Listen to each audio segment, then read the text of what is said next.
Bonjour, Monsieur Samuel Fombor. Pouvez-vous vous présenter et nous dire votre lien de parenté avec Brian Fombor? Oui, bonjour, J. Rémy Gono. Donc, je suis Samuel Fombor Nono, donc le frère aîné d'Esther Fombor. Donc, je suis l'oncle de, de, de Boris Brian Fombor. À part l'étiquette de jet-setter qu'on lui collait, qui était réellement Brian Fombor? Comment et où vivait-il? Oui, Brian Fombor a été donc élevé par Esther Fombor. Comme tout adolescent, il a eu ses périodes de turbulence, qui a suivi son cursus jusqu'en classe de première et puis après qui s'est lancé dans la vie.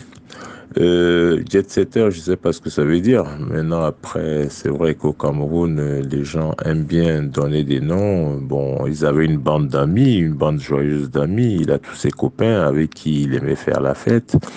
Mais il s'est lancé très tôt dans la vie, c'est-à-dire à partir de 23 ans dans la vie active.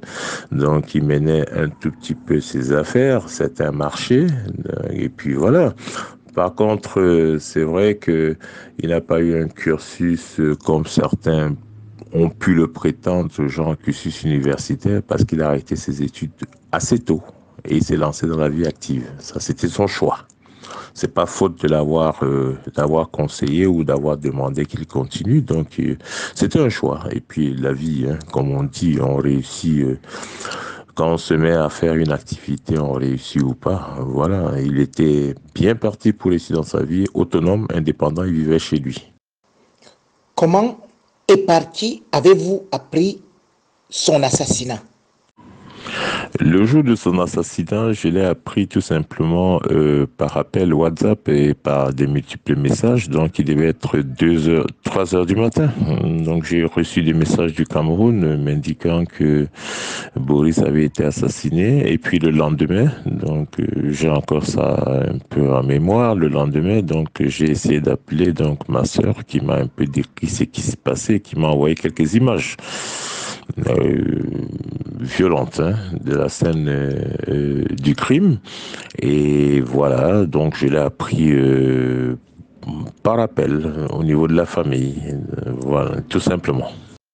Oui, vous avez évoqué tout de suite certains éléments que vous n'avez pas, mais il y en a qui ont quand même été projetés au tribunal ou bien qui ont été soulignés au tribunal par le procureur de la République, à savoir pas seulement les appels téléphoniques, mais surtout les images de vidéosurveillance. Alors, est-ce que vous pouvez aujourd'hui nous décrire le film des événements cette nuit-là, tel que ça a été présenté aussi par le procureur de la République et tel que votre avocat présente cela aussi au tribunal? Alors, le déroulé du film et des éléments de la vidéosurveillance, dans l'exactitude, je ne peux pas les donner, mais en gros, je peux les restituer parce que la contestation a été faite par la partie adverse, la partie mise en cause, en disant que c'était des éléments, bons, qui étaient filmés comme ça. Mais ces éléments mettent en cause, enfin, démontent totalement la version de la partie adverse. En fait, ce qui est projeté ou ce qui a été vu par de nombreuses personnes, dont certains journalistes localement, montre la présence de Dame Ivana et qui contredisent totalement ses propos initiaux, à savoir qu'ils ont été agressés, elle s'est battue, etc., etc. Donc, ça met en cause vraiment, ça démontre, si vous voulez, parce que je n'ai pas les termes juridiques exacts, mais ça démontre vraiment qu'il y a une complicité ou alors qu'elle a été vraiment, il y a une magnitude, une magnanimité de la part des agresseurs de Boris vis-à-vis d'elle. Non, c'est vraiment, elle est présente. On a beau remettre en question, si vous voulez, la qualité des images, mais voilà, la qualité des images est fonction des appareils qu'il y a, mais on la voit, la dame, on voit cette situation vraiment assez assez douloureuse de ce qui se passe. Donc, ça ne souffre de rien là-dessus. Notre avocate a insisté sur le fait, et je rappelle que pour que ce document soit pris en compte, heureusement que c'est un élément de vidéosurveillance de la sécurité nationale. Donc, ça ne souffre de rien. Effectivement, elle a été prise, montrée, et on sait qu'elle était présente. Et d'ailleurs, au-delà de la vidéo, il y a un témoignage d'un chauffeur de taxi qui est passé, qu'on a voulu mettre de côté, mais qui a relaté les faits qui sont corroborés par les images vidéo. Donc voilà. Vous semblez donc être catégorique que ce n'est pas juste des loupards qui se sont rassemblés comme ça. Donc, les conducteurs de moto-taxi, comme on voulait nous faire croire, mais plutôt que c'était une bande bien organisée.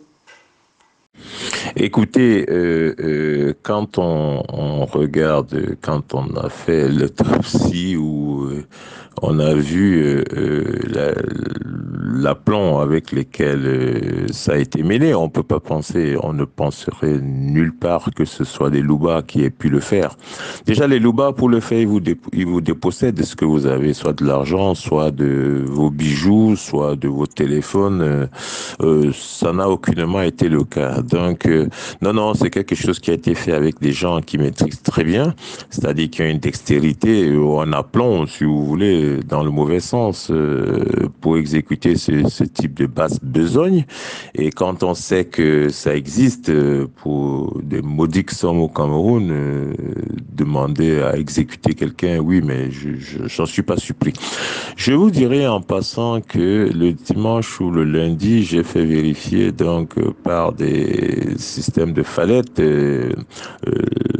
comment on appelle ça, l'opérabilité du téléphone de Boris qui était encore ouvert et qui malheureusement a été fermé après quelques jours parce qu'on a très vite parlé, parce qu'on demandait, moi je demandais à ma sœur de saisir rapidement, de faire, je sais pas, une ordonnance, tout ce qu'on veut, peu importe, de saisir pour qu'on sache où exactement son téléphone bornait. Bon, déjà, son téléphone n'a pas été volé en soi, ça c'est clair. Et puis deuxièmement, il avait une somme d'argent sur lui qui n'a pas été prise. Si c'est un crime pour crapuleux ou des voleurs, ou si vous voulez, non, il vous dépouille. Non, là c'était un assassinat, et je maintiens, je le dis haut et fort, c'était un assassinat. Et je précise, cet enfant ne sort pas de nulle part. Certes, il n'est pas de la haute société ou tout ce qu'on veut. Il a une famille, et des deux côtés, aussi bien du Cameroun que du Nigeria. Et je le dis haut et fort, ce crime ne restera pas impuni. Il y a le temps de Dieu, il y a le temps de la justice des hommes, il y a le temps de Dieu, il y a aussi le temps de la famille. Ce crime ne restera pas impuni. Je pense que nous avons aussi, dans le doute, ou si on veut, on sait d'où c'est parti, et peu importe la durée, ça se fera. Justice se fera. Oui, monsieur Fombor, vous affirmez que vous savez d'où c'est parti. Et aussi, il y a certains individus qui sont actuellement en prison depuis pratiquement 2 ans. Est-ce que Ivana Essomba a été inculpée? Si oui, pourquoi comparaît-elle libre? Oui, Madame Ivana Essomba est mise en cause. Donc ça ne souffre de rien du tout. Pourquoi elle comparaît libre? Ça, c'est... Je crois que cette question, je ne saurais répondre à la question, d'autant plus que dans la procédure, le juge d'instruction, ou je sais pas, la garde à vue ou l'inculpation, la détention provisoire, je maîtrise pas très bien le processus au niveau du Cameroun. Par contre, les autres, oui, il a été déterminé que ce sont les personnes, c'était 8, donc il y a un qui est décédé, ce sont les personnes qui ont participé de façon active à la mise à mort de mon neveu Boris Brian Fombor. Donc, après quelles sont les méthodes pour lesquelles on met en détention provisoire ou pas au Cameroun? Je ne saurais répondre. Ça dépend de qui? Est-ce que ça dépend du procureur? Est-ce que ça dépend du garde des Sceaux? Je n'en sais rien. Honnêtement, sur tout ce qui est foi au Cameroun, je ne le maîtrise pas. Néanmoins, elle est inculpée puisqu'elle fait partie des personnes mises en cause dans le procès donc de Boris. Et pourquoi elle comparaît libre? Je ne saurais répondre. Vous venez d'affirmer avec force et conviction que le téléphone de Brian Fombor n'a pas été volé. Alors, où a-t-il été borné? Qu'est-ce que Ivana vous a dit à propos? Non, le téléphone de Boris n'a pas été volé tout simplement parce que on a pu parler. À partir d'ici, voilà, on a pu le localiser dans la zone des SOS. Maintenant, qu'a dit Madame Ivana? Madame Ivana a dit tout simplement que dans l'entretien que j'avais eu avec elle, parce que je précise que je l'ai eu au téléphone et j'ai eu sa maman. Elle m'a dit qu'ils ont été agressés dans des cris Texaco, je pense que c'est bien ça, Texaco Omnisport. Et que Boris, en voulant éviter, est monté sur le trottoir, et puis il y a eu des personnes il est sorti de la voiture, voilà. Et il est sorti de la voiture et qu'il y a des personnes qui ont voulu lui prendre son téléphone et s'est défendu. Il a été sauvé par une ou deux personnes. Ça, c'est sa version. Moi, j'ai pas de problème avec ça. Et par contre, sachant quel était son numéro et sachant comment ça se passe, ou alors travaillant dans le domaine, donc on a pu situer la zone du téléphone.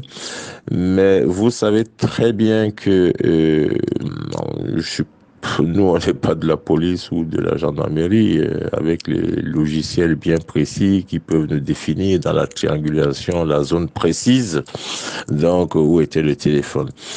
Mais c'était le samedi, le dimanche, en essayant à nouveau de rappeler le téléphone là, était off, donc coupé. Donc à partir de là, on peut avoir juste ce qu'on appelle le bornage par rapport aux bornes téléphoniques. C'est comme ça que ça marche, de la zone où est situé le téléphone, mais on peut pas avoir plus de précision. Mais entre le jour de sa mort et le samedi, oui, son téléphone bornait à Essos. Voilà. Et j'ai demandé donc à ma sœur de le signaler et qu'il fallait absolument que Orange, qui est donc le propriétaire de la SIM carte, de la SIM, puisse déterminer le dernier endroit et l'heure à laquelle le téléphone a été localisé, tout simplement. Alors, l'affaire a été mise en délibéré après plusieurs renvois pour le 31 mai. On attendait donc le verdict et puis patatras. Qu'est-ce qui se passe? Qu'est-ce que la collégialité des juges vous explique maintenant? Oui, bien, j'avoue que au niveau de la famille, on a été tout à fait surpris du énième report de cette affaire mise en délibéré, collégialité, absence pour X ou Y raison de santé d'une des personnes, absence de, comment on appelle ça, du mandat de lever des clous pour amener au tribunal. Et aujourd'hui, on nous dit, oui, c'est reporté au 12. J'espère pour le bien de la famille, afin qu'on fasse une fois le deuil. J'espère que toutes ces personnes qui tirent des quatre fers pour que cette affaire n'avance pas, j'espère qu'ils comprennent quelle est la douleur d'une famille. Perdre un membre de sa famille, c'est déjà compliqué, et perdre un membre par assassinat ou par de façon commanditée, c'est encore plus compliqué. Tout ce qui nous intéresse, nous, la famille Fombon, c'est d'avoir la vérité, de savoir quelle est la vérité, de savoir ce qui s'est passé. On n'est pas en mode vendetta, ça ne nous intéresse pas. C'est de savoir ce qui s'est passé afin que dans ce pays, notre pays qui nous est cher, que ce genre de choses ne puisse pas se reproduire. Donc, on espère tous que le 12, on aura, que le droit sera dit et que justice sera rendue, tout simplement. Ce qui s'est passé, moi, techniquement, c'est très compliqué. Comme je l'ai dit tout le temps, tout ce qui est droit et moi, c'est hyper compliqué. J'espère simplement que le 12, on aura le fin mot de l'histoire. Le 12, c'est donc le jour tant attendu, mais cependant, on constate quand même que depuis le début de cet odieux crime, euh, les membres de la famille, on dirait qu'ils n'ont pas voulu en parler. Même la maman n'a pas assisté souvent au procès. Avez-vous peur? Avez-vous vraiment peur? Non, non, non, non, non, non, du tout. Il n'est point question de peur. Je vous ai dit que on a une chance dans notre vie, c'est d'être né d'une famille de père camerounais, de mère, on est des guerriers, hein, il faut pas croire. Maintenant, le silence n'évoque pas forcément la peur, non. Il y a un respect de procédure. Quand ça s'est produit, c'est moi qui ai pris, hein. J'ai pris la décision. J'ai dit, écoutez, s'il y a une justice dans notre pays, on espère qu'il y a une justice dans notre pays et les choses se feront tout simplement. Donc, on a suivi un tout petit peu le droit et puis commenter sur des choses dont on n'a pas forcément tous les éléments, ça peut être contre-productif. Aujourd'hui, on en parle tout simplement parce que, oui, les multiples reports, les débats ont eu lieu, donc on attend la décision de la justice, donc on peut en parler. On n'est pas dans le fond du dossier, tout simplement, donc on peut en parler. Non, peur de quoi? Quand on perd on a vu en France le jeune qui a été tué avec tout ce que ça a soulevé comme émeute, etc. Peur de quoi? Qu'est-ce qui peut nous arriver? Qu'on nous tue ou qu'on nous assassine? C'est pas grave. Ça, c'est pas grave. Ceux qui pensent qu'ils ont le droit de vie ou de mort sur les pertes des autres êtres humains, tant mieux pour eux. Mais sauf que il y a dans la vie, il y a ce qu'on appelle le karma. Les commanditaires de ce crime, là, cet assassinat, moi j'appelle ça cet assassinat, ils le payeront. D'une manière ou d'une autre, ils payeront.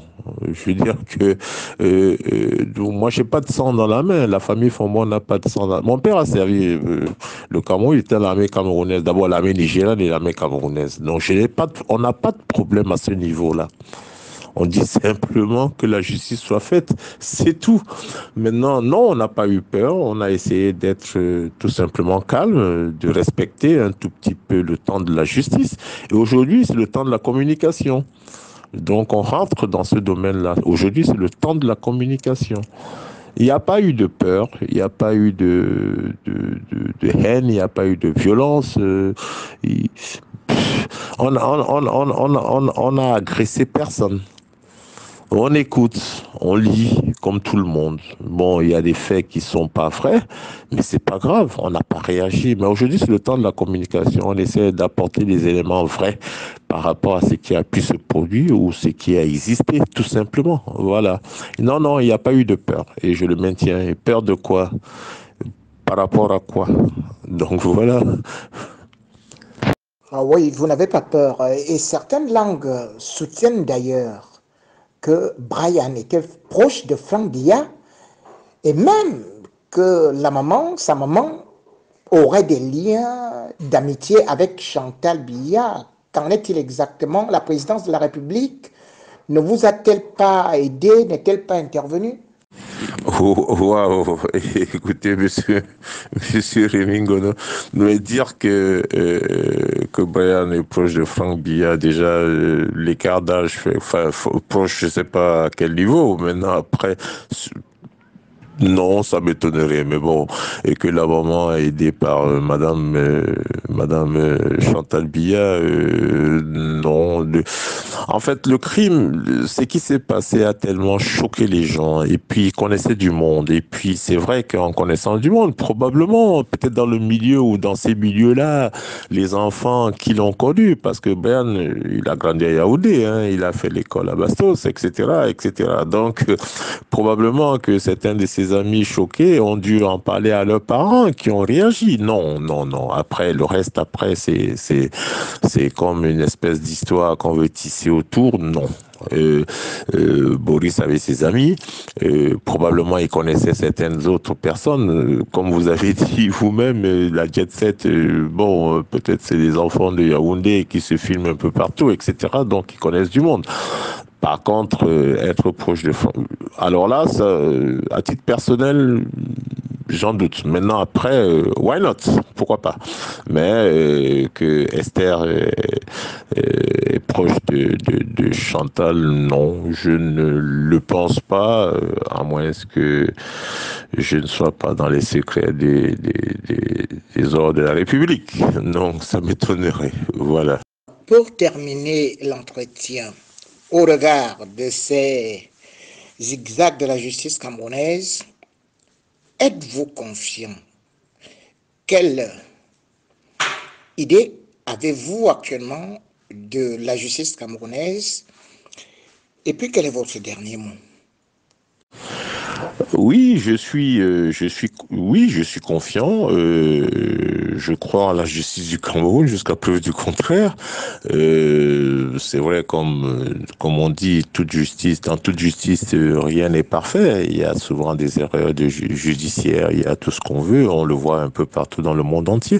Néanmoins, je crois en la justice parce que c'est ce qui permet au moins à ce que la vie se fasse dans entre guillemets, une espèce de sérénité. Bon, il y a des écarts parfois, il y a des incompréhensions, il y a des injustices. C'est vrai, mais néanmoins, je crois en la justice de mon pays. Mon dernier mot serait tout simplement que la justice soit rendue à Brian afin que la famille fasse son deuil. C'est très important. Perdre un parent, c'est difficile. Perdre un enfant, c'est très difficile. C'est pas dans l'ordre des choses, comme on dit. Je ne pense pas que tout cela ou tous ceux qui, entre guillemets, sont en train de freiner ou de ralentir la décision judiciaire pensent que demain, si ça leur arrivait, il n'y a pas d'impunité dans la vie. Il peut y avoir l'impunité dans la justice des hommes, c'est pas un problème. Mais Dieu saura frapper le moment venu tout cela.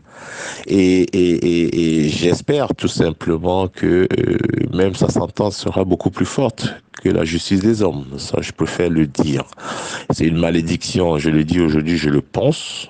C'est une malédiction parce qu'ils mettent une malédiction pour leur descendance. L'impunité, c'est pas un problème d'argent ou du pouvoir. Le pouvoir est conféré par les hommes, par un système. Demain, tout ça peut changer. Demain, tout ça peut changer, qu'on l'oublie jamais. Donc, il n'est permis à personne d'ôter la vie à qui que ce soit. À personne. Personne n'a le droit d'ôter la vie à qui que ce soit. Donc voilà, j'espère tout simplement que la justice sera rendue afin que la famille puisse faire son deuil, afin d'apaiser cette situation et qu'on ne connaisse plus ce genre de situation au Cameroun. Tout simplement. Merci. Merci, Monsieur Samuel Fombor. Je rappelle que Monsieur Samuel Fombor est l'oncle de Brian Fombor qui a été sauvagement assassiné. Et aujourd'hui, nous sommes à l'attente du verdict qui est annoncé après plusieurs envois pour le 12 juillet, tout en souhaitant beaucoup de courage à cette famille qui souffre dans la chair.